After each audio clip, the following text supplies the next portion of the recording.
الحمد لحضرت الجلالہ والنعت لخاتم الرسالہ اما بعد اعوذ باللہ من الشیطان الرجیم بسم اللہ الرحمن الرحیم یا ایہا الذین آمنوا کتب علیکم الصیام کما کتب علی الذین من قبلکم لعلکم تتقون وقال تعالی فی مقام آخر ان المتقین فی جنات وعیون صدق اللہ العظیم۔ میرے عزیز واجب الاحترام دوستو بزرگو، ماہ رمضان ایسا مہینہ ہے کہ جس میں جنت کو اللہ نے سجا دیا، جنت کے سارے دروازے کھول دیے اور جہنم کے دروازے بند ہیں اور بڑے بڑے شیاطینوں کو قید کر لیا گیا ہے۔ کیونکہ اللہ نے خود مقصد بیان فرمایا ہے کہ ماہ رمضان میں روزے کا مقصد اور باقی عبادات کا مقصد لعلکم تتقون ہے، تاکہ تم تقوی اختیار کرو، پرہیزگاری اختیار کرو۔ یہ ہے روزے کا مقصد۔ اگر روزہ رکھ رہا ہے آدمی، نمازیں پڑھ رہا ہے، ذکر کر رہا ہے، تلاوتیں کر رہا ہے، لیکن گناہ چھوڑنے کی پریکٹس نہیں کر رہا، تقوی ہے گناہ چھوڑنے کا نام، پرہیزگاری۔ تو یہ ایسے مثال ہے گویا کہ ایک آدمی اپنی صحت کو برقرار رکھنے کے لیے دودھ پی رہا ہے، سبزیاں استعمال کر رہا ہے، بادام کھا رہا ہے، میوہ کھا رہا ہے، گوشت کھا رہا ہے، لیکن ان کے ساتھ ساتھ زہر بھی پھانگ رہا ہے، مضر صحت چیزیں بھی کھا رہا ہے، تو یہ آدمی صحت مند نہیں ہوگا بلکہ اس کی بیماری میں مزید اضافہ ہوگا۔ عبادات تقوی کا نام نہیں ہے، مطلب نماز پڑھنا یہ کوئی تقوی نہیں ہے، یہ عبادت ہے۔ قرآن کریم کی تلاوت کرنا یہ عبادت ہے۔ یوں سمجھیے کہ یہ روحانی غذائیں ہیں، لیکن یہ ساری روحانی غذائیں انسان کے لیے مفید اس وقت ہیں جب انسان اللہ کی نافرمانی چھوڑ دے۔ میں اکثر حدیث سنایا کرتا ہوں، مسلم شریف کی حدیث ہے، جناب رسول اللہ صلی اللہ علیہ وسلم نے فرمایا میدان حشر اور اس کے بعد جب حساب کتاب کا معاملہ ہوگا تو ایک آدمی میزان پر ایسا آئے گا، جب میزان پر آئے گا اس کی نیکیوں کی تعداد ایسے ہوگی جیسے ستارے ہوں، اور اس کے اعمال کا وزن ایسے ہوگا جیسے زمین پر بڑے بڑے پہاڑ ہیں۔ لیکن یہ نیکیاں تو ہوگی اس کے پاس، لیکن اس نے اپنے آپ کو گناہوں سے نہیں بچایا ہوگا، غیبت سے نہیں بچایا، چغل خوری بہتان سے خود کو نہیں بچایا، مسلمانوں کا گلہ کرنے سے اس نے خود کو نہیں بچایا، معاملات میں دو نمبری کرنے سے باز نہیں رہا، دھوکہ دہی، فراڈ، فریب کرتا رہا۔ اب حساب کتاب میں جن کی اس نے غیبت کی، اس کی نیکیاں جس کی غیبت کی اس کے کھاتے میں جائیں گی، جس کی اس نے حق تلفی کی اس کی نیکیاں، جس کے حقوق غصب ہوئے اس کے پاس جائیں گے، اس نے جو اس کی زمین دبائی، اس کے پیسے کھائے، اس کے حقوق غصب کیے، تو جس کے ساتھ ناحق ہوا ہے اس کی نیکیاں ادھر چلی جائیں گی، یہاں تک کہ اس کی نیکیاں ختم ہو جائیں گی۔ اب معاملہ کیسے حل ہوگا؟ اب معاملہ ایسے حل ہوگا کہ جس کا اس نے حق مارا، جس انسان کو اس نے تکلیف دی، اس کے گناہ اس کے کھاتے میں ڈال کر کھاتا برابر کیا جائے گا۔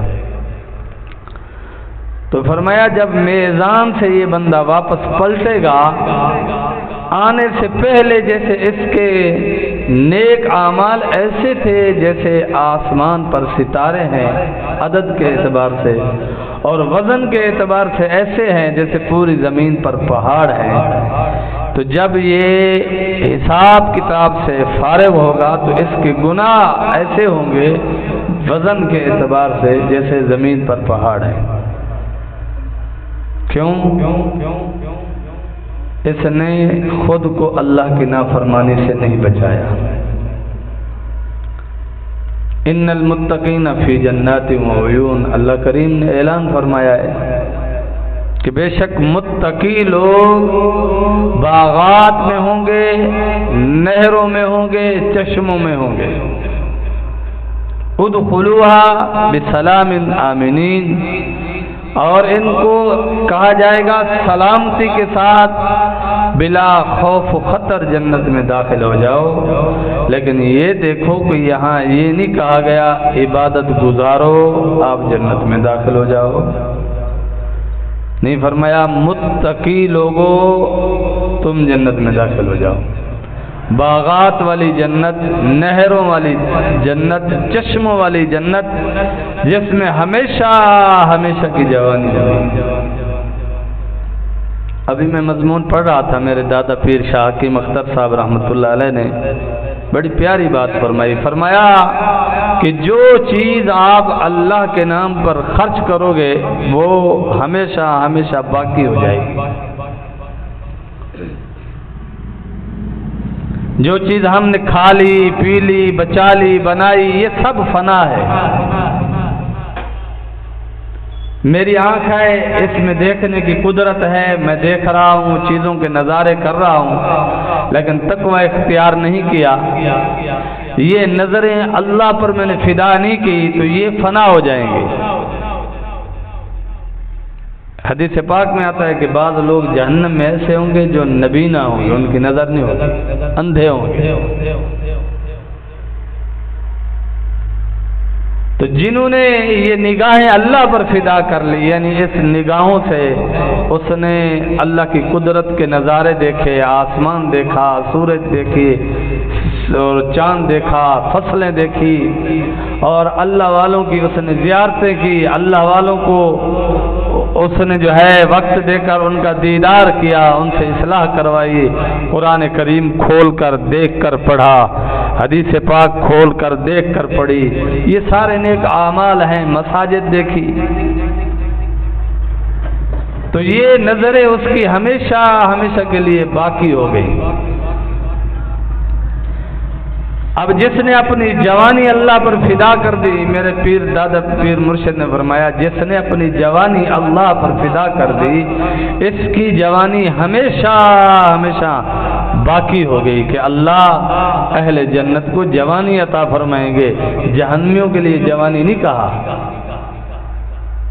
جہنمی تو وہاں بیمار ہوں گے، لاغر ہوں گے، بڈھے ہوں گے، کمزور ہوں گے، اور طرح طرح کی ان پر جو ہے نا آفتیں ہوں گی، مصیبتیں ہوں گی، عذاب ہوں گے ان پر۔ سرابیلہم من قطران، اللہ نے فرمایا ہے کہ ان کو گندہک کے لباس پہنائے جائیں گے۔ گندہک کہتے ہیں ایسا کیمیکل ہوتا ہے جو ایٹم بموں میں استعمال ہوتا ہے، جو خود از خود وہ شعلے ہوں گے، شعلے، ایسا لباس پہنایا جائے گا۔ تو آپ اور میں سوچیں کیا ہوگا۔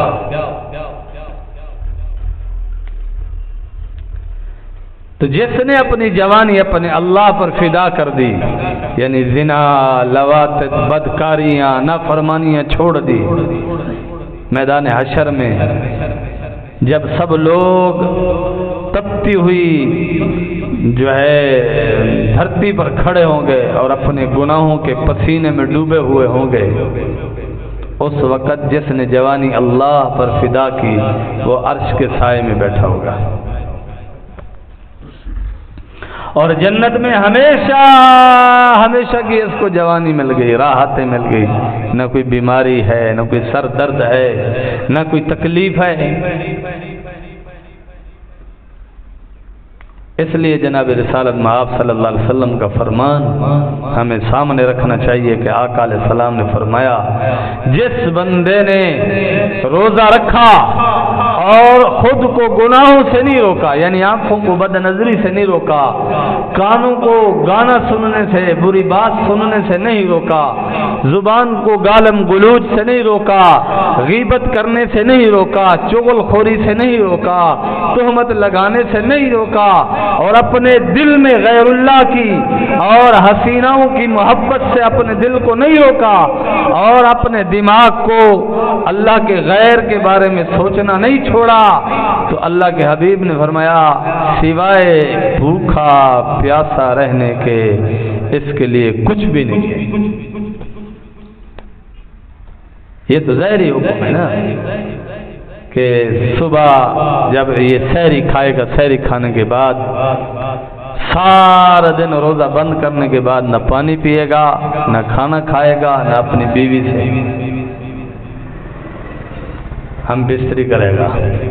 یہ ظاہراً ہے۔ حقیقتاً روزہ یہ ہے کہ آنکھوں کا گناہ ہے وہ چھوڑ دو۔ تقویٰ جو ہے، تقویٰ یہ نام ہے اللہ کی نافرمانی چھوڑنے کا۔ اس لیے میرے دادا پیر شاہ حکیم اختر صاحب رحمۃ اللہ علیہ نے بڑا پیارا مضمون سمجھایا، فرمایا دیکھو نماز اللہ والے بھی پڑھ رہے ہیں، فاسق فاجر بھی پڑھ رہے ہیں،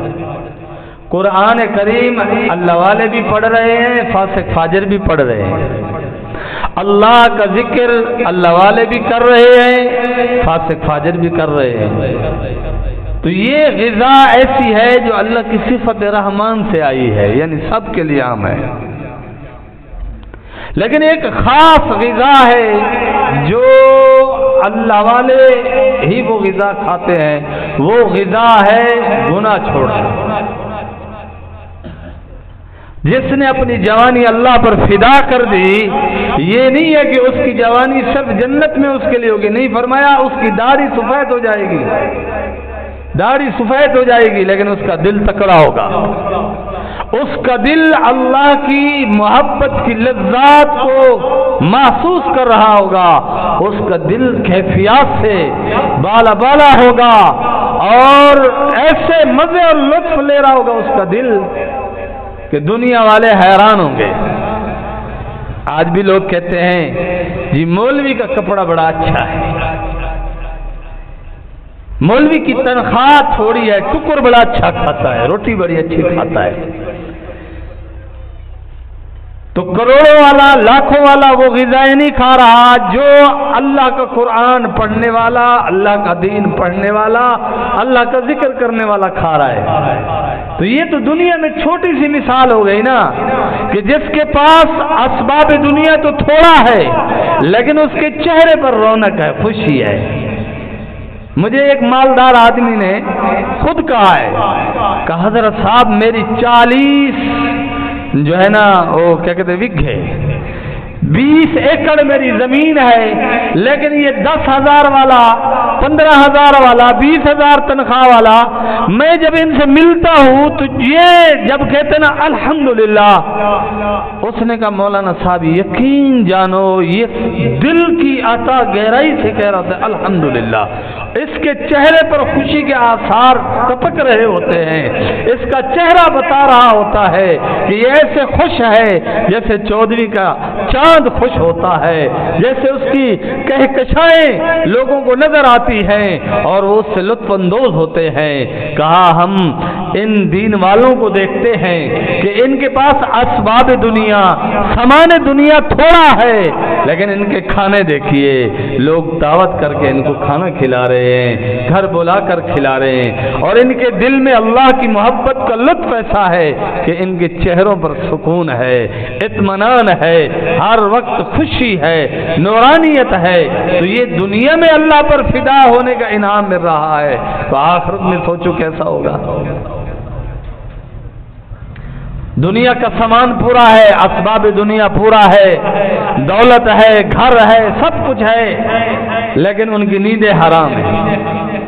تو بہرحال اللہ سے دعا ہے کہ اللہ ہم سب کو اپنی جوانی